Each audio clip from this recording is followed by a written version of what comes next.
हम देख रहे थे कि जैसे कि दाऊद ने कहा कि वो परमेश्वर का अभिषिक्त है। ओके, जब वो परमेश्वर का अभिषिक्त है तो हमको क्या करना है? हमको वही करें। हम जो बाइबल में लिखा है यदि हम उसी के अनुसार करेंगे, उसी के अनुसार चलेंगे तो सब कुछ प्रभु अच्छा कर देगा। अरे लिखा है कि हाय उस पर जो किसी के लिए ठोकर का कारण बने। ठोकरों का लगना अनिवार्य, ठोकर लगेगी अनिवार्य, ठोकर का लगना ओके। लेकिन बाइबल में क्या लिखा? प्रभु ने क्या कहा? उसके लिए अच्छा होता कि उसके गले में चक्की का पाट डाल करके उसको समुद्र में फेंक दिया जाता कि वो कभी भी बाहर ना आता। ये यीशु मसीह बोल रहे हैं। यीशु मसीह खोए हुए को ढूंढने आया है। वो दयालु है, वो परमेश्वर प्रेम करता है, वो दया करता है, मरो वो जिंदा कर देता है, वो तरस खाने वाला प्रभु है। वही प्रभु क्या कह रहा है? यदि किसी के कारण किसी को ठोकर लगती है तो लिखा कि हाय उस पर जिसके द्वारा ठोकर लगती है। अभी धर्मेंद्र साहब बड़ा सोच रहे होंगे, मैं बाहर निकल और रो रो करके बोल रहा कि मैं ऐसा था, मैं यूं सोच रहा था, मैं ये कर रहा था, मैंने ये सोचा।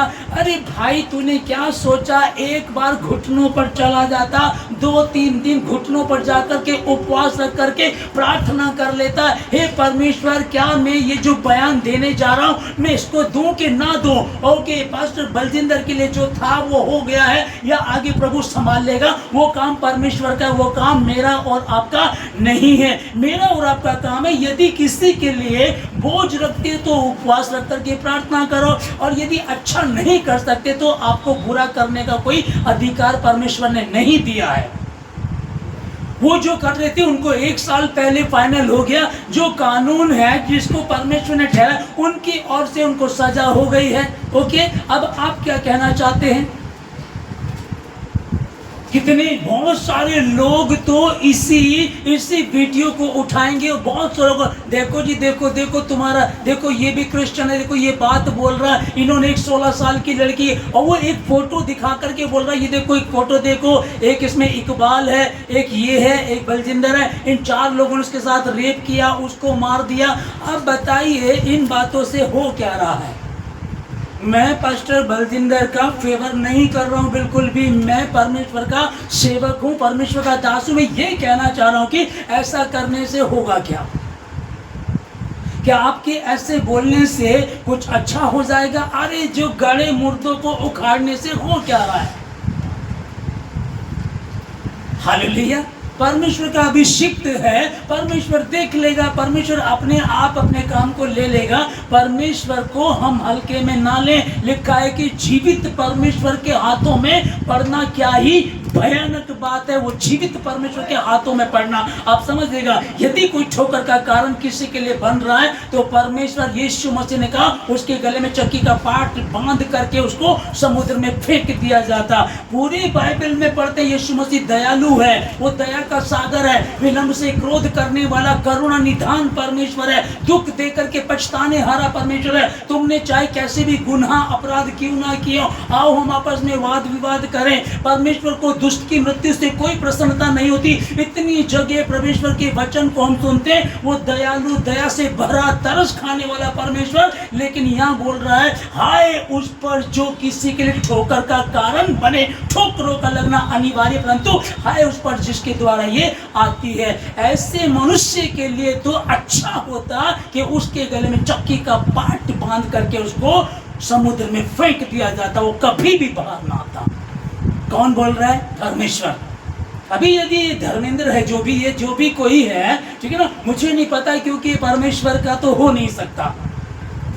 जो परमेश्वर के काम को खराब करने में लगा हुआ है, एक व्यक्ति की जो सजा मिलनी थी उसको मिल गई, या जो आगे भी उसके साथ होना होगा हो जाएगा। लेकिन इस वीडियो के आने से कितने लोगों को ठोकर लगेगी और कितने दुश्मन, कितने शत्रु बेमतलब में ही मसीह को सताया जाता है, चर्च जलाए जा रहे हैं, खुदा के लोगों को परेशान किया जा रहा है। 20-20 साल से जो चर्च चल रहे थे उनको बंद करा दिए गए, और जब ये वीडियो आएगा तो आप देखिए कितना परेशान और लोग करेंगे, कहेंगे देखो तुम्हारे घर में से पास्टर बलजिंदर के साथ का रहने वाला, उसका खास जो है वो उसके बारे में बता रहा, वो दरिंदा है, वो तांत्रिक है, वो रेपिस्ट है, वो लोगों को मारता है, और यहाँ तक कि उसने अपने पुराने चर्च में क्या बना रखा है, उसने उसको जीबी रोड पे जैसे लड़कियां रहती हैं, जैसे वहाँ वैश्या रहती है, वैसे वहाँ रहती है। इसका मतलब कहने का ये जो वीडियो अभी चल रहा है।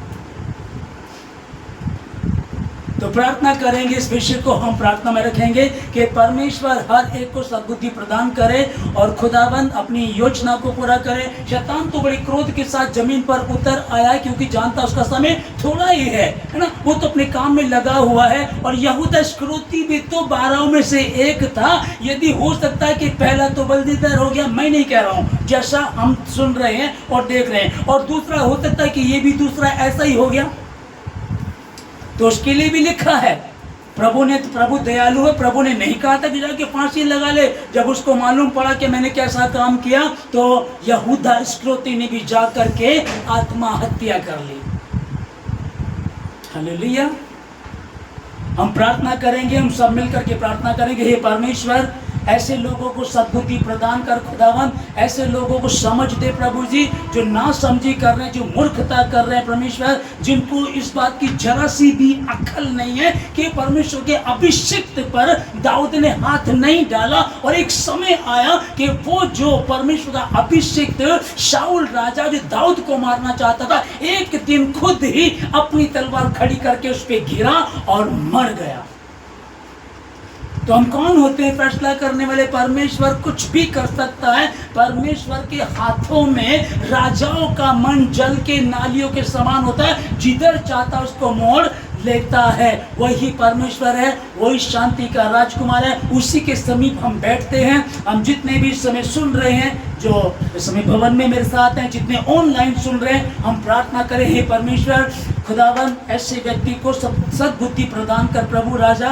क्या वो बताना चाह रहा, क्या वो समझाना चाह रहा परमेश्वर, उस भाई को भी परमेश्वर आप संभालिएगा, अपने हाथों में ले खुदावन। तेरी महिमा, तेरे वचन को आदर में हम जानते हैं परमेश्वर खुदावन, जो तेरे सच्चे दास हैं परमेश्वर, मुश्किलें आ सकती, ठहर नहीं सकती। बाइबल में लिखा धर्मी जन चाहे, ये नहीं लिखा कि धर्मी जन गिरेगा, ऐसा नहीं लिखा। धर्मी जन चाहे 7 बार गिरे तो भी उठ खड़ा हो जाएगा। इन टट पूंजियों से कोई फर्क नहीं पड़ता, ऐसे लोगों से कोई फर्क नहीं पड़ता।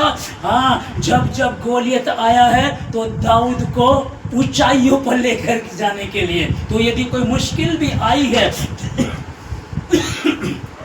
सॉरी, जितने भी लोग सुन रहे हैं, जो यदि कोई मुश्किल भी आई है या मुश्किल आएगी, तो चिंता ना करें। आप परमेश्वर के बेटा है, परमेश्वर की बेटी हैं, आप उसके साथ ईमानदार चल रहे हैं, और आप बुलाए हुए नहीं परंतु चुने हुए हैं। और यदि आप चुने हुए तो चिंता ना करें। प्रभु ने, पौलुस कहता है कि जो मुझे सामर्थ्य देता उसमें सब कुछ कर सकता हूँ। और परमेश्वर ने यहोशू से कहा था, व्यवस्था की पुस्तक तेरे चित्त से कभी उतरने ना पाए, दिन रात इसमें मनन करते रहना और इसमें लिखी हुई बातों के अनुसार आचरण करना, जहां कहीं तू जाएगा सफलता प्राप्त करेगा। तो यीशु मसीह के नाम में हम प्रार्थना करते हैं।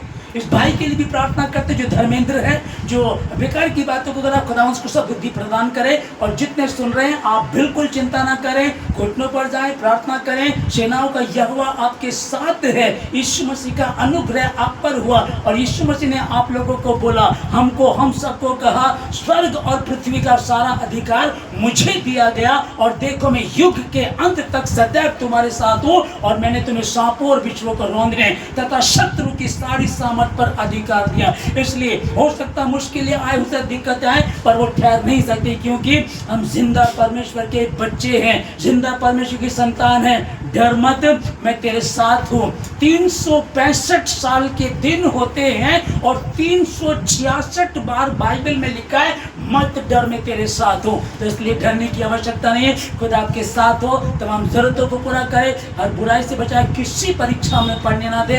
खुदा इसको भी आशीष दे। आई धन्यवाद देते प्रभु का सब बातों के लिए। Thank you Jesus. धन्यवाद प्रभु जी, आपने अभी तक संभाला, आगे के समय को आपके हाथों में देते हैं परमेश्वर।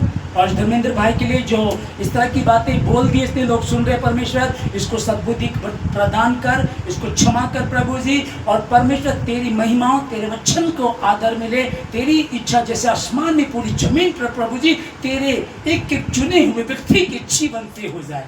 धन्यवाद देते सब बातों के, धन्यवाद के साथ प्रार्थना मसीह यीशु के नाम से मांगते हैं, आमीन।